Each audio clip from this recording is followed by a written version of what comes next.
guys, may assignment po ako. ABC, dikit-dikit. Look at this. Oh my god. Tara, speed po natin. A, B, C, D, E, F, G, H, I. A, B, C, D, E, F, G, H, I, J. Sama yung Facebook wala akong check.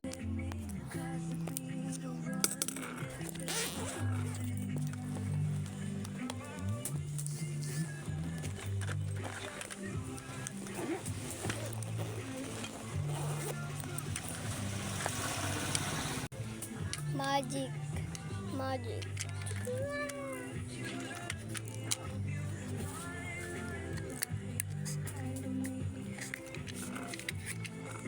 Speed natin ng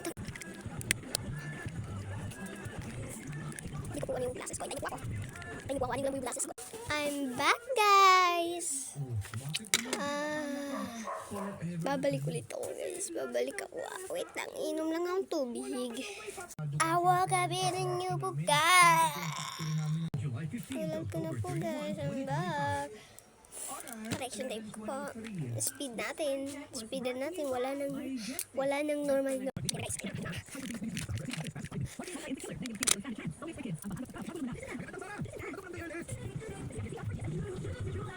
A, B, C, D, E, F, G, H, I, J, K, A, B, C, D, E, F, G, H, I, J, H, I, J.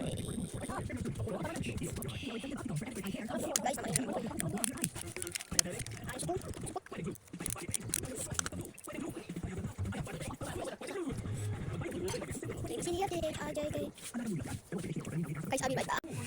Ano? Nak, ang J ganito. Turuan kita, gayahin mo Turuan kita, gayahin mo Gayong bura. Pambira. Sorry na.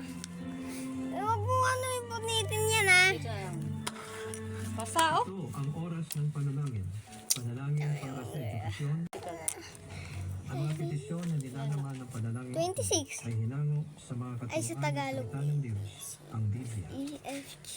Ang salita ng Diyos mula sa mga kawikaan, siyam, talatang 10 hanggang 12. Mga 26. Ang paggalang at pagsunod kay Yahweh ay pasimula ng karunungan. Ang pagkakilala sa banal na Diyos ay may dulot ng kaalaman. Diba merong pang Sa N pamamagitan ko, at hahaba ang inyong mga araw. Dahil sa akin, nalawig ang inyong buhay. tinuturuan pa ako ni mama, guys. Mayroong kang pakinabang. Guys. Kapag siya'y tinamuhan. Naway sabayan ninyo ako sa panalangin. Ano nasa isip mo? Panginoong Diyos, aming inilalapit sa